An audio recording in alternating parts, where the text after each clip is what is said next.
Feels like only yesterday Uncanny X-Men was rebooted. And now it's done? So quickly? Over. Finito. Goodbye.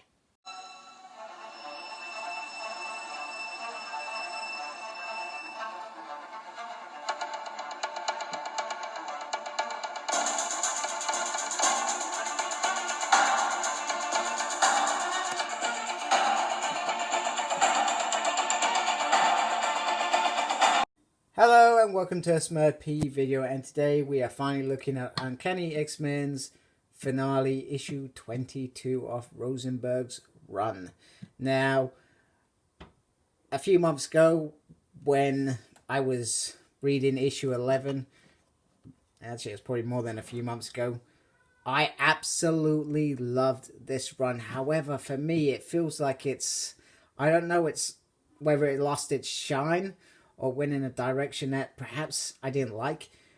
It just seems that it got into a stalemate of killing everybody pretty much throughout the final sort of several issues.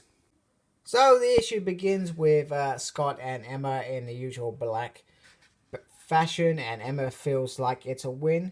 However, Scott doesn't feel like it's a win. And it is We Have Always Been, part 6. There's talented team. There's a little synthesis on the back. So let's get cracking. So first of all, we got Scott, who feels a bit depressed, etc. And Danny has come to have a conversation with him, basically saying that, you know, we lost so many, etc. And he talks about their powers and that his was destructive, where the others felt more like a gift, etc. So it's an interesting conversation. However, throughout the series, he gave up leadership. So why Danny feels is grinning him so harshly about the things they've lost. Anyway, it ends up with Scott basically saying that, you know, they were soldiers and they knew what they were doing. And Danny has other thoughts, clearly upset, saying, you know what, you've lost soldiers, I've lost friends and family, that's where we're different, you know.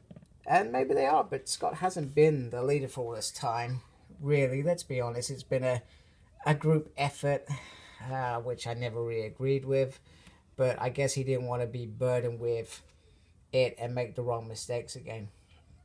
And then they have Alex comes along, they have a little bit of fun debate about leadership, etc. And, you know, how you have to make the hard calls. And, you know, we always kind of knew that. And that's what I kind of always enjoyed about Scott. He grew up, he knew when to make the hard calls, and he made them, and he would make them again without giving it a thought. Anyway, it's a new date. The world doesn't know about mutants, so they can be a bit free. So Emma Frost, our nemesis, makes a joke about Emma listening to Scott's conversations, but she's just fine-tuning and making sure that everything is as it should be, and the mutants are hidden. They even talk about the cure being sent to the Avengers, you know, and Dark Beast clearly was quite clever with what he did, but he got caught out. Anyway, Wolverine's awake, and he kills this version of Sinister, who isn't the real Sinister. And they talk about what chemicals Hope and Logan absorbed into them, and it's knocked them into a coma, etc. for a while, and that humans don't know that they exist anymore. But all that's about to change, and it changed quite rapidly when a known target is sighted, and we've got these cool kind of warlock sentinels going down. And pretty much, boom, Scott and Alex are on the defensive. However, Alex, and here we go again, this is my biggest gripe about the series. I still like the series, but he decides, he says that, you know, I never understood why our powers always didn't hurt each other. And he saw that as, boom, I can commit suicide and know that you're safe. So he always thought that his brother was the best of us. And he commits suicide, take out 2 sentinels. What a freaking waste. That really irritated me in the story. Then the general pops up, ready to do the kill button. She's like, hey, you know what? I've had brain surgery and I'm fine. And he's like, well, you know what? We can do this the old-fashioned way. And he has lots of weird warlock sentinels. And warlocks tries to get his pieces back from the sentinels anyway. And, well, he pays the price quite rapidly. So it's X-Men attack. Attack, attack, attack. And then he turns back just as the battle is raging. And Hope talking, he says, anyway, it worked. I got my pieces back from him. And they're part of me now. They understand, sort of thing. And he dies. Quite rapidly. So, at that point, there are no mutants to detect. However, the general has an override code. He uses it, and boom, they are back on the attack. And Wolverine's about to be squashed, but Cyclops comes in to save his friend. He says, sorry I'm late. And he, pretty much you shouldn't have come back. We are down and out, and we are getting slaughtered. And Fabian's died somewhere. Or maybe that was Fabian who died a couple of pages back in our Warlocks.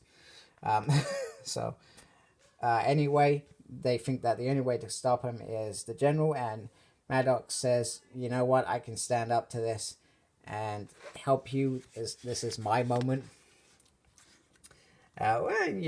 Jamie's always been one of my characters that I love. And he does this great. They throw themselves into the fray just to get there. And pretty much they're about to kill Wolverine. Or, well, not kill him.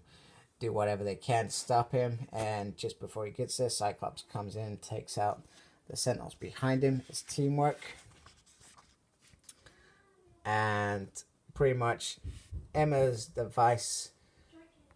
So, Last Stand. Pretty much they are the only X-Men back, and it was an honor together. So, brothers in arms, making up, no more schism. And then out of nowhere, To Me, My X-Men Storm arrives, and I didn't read the old Age of X-Men series.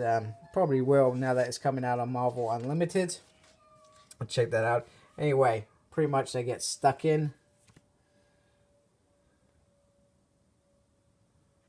And it is beautiful.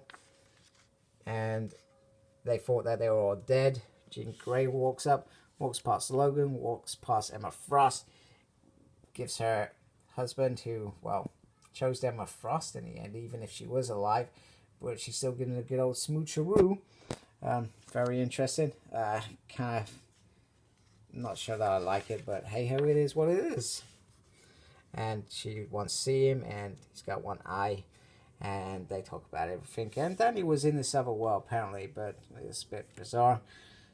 I'm not read it, so I don't know, but she said, I knew that they would be back someday. And when Blindfold gave him the warning, saying that everyone was dead, she meant all of Scott's X-Men were dead, not the guys who went off elsewhere.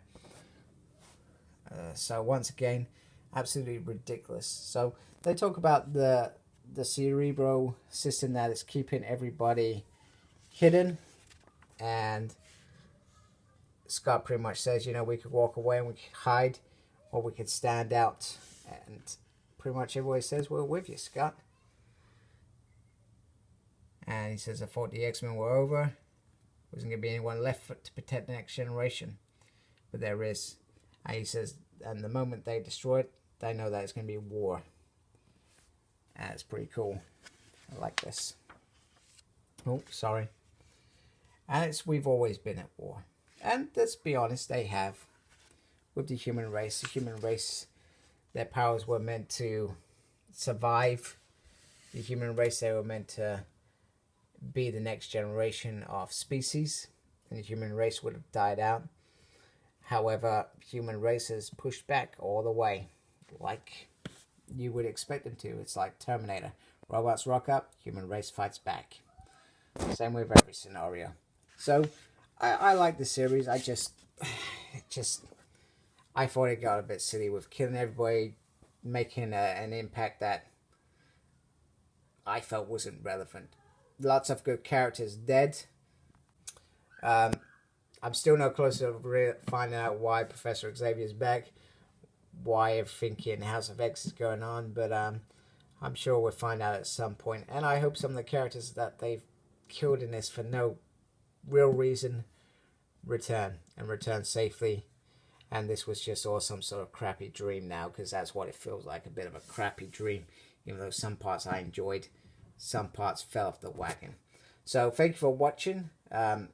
As always, follow me on Facebook. My page is SmurredP. Follow me on Twitter @SmurredP. Like, comment, subscribe, and embrace the geekiness. Take care. Goodbye.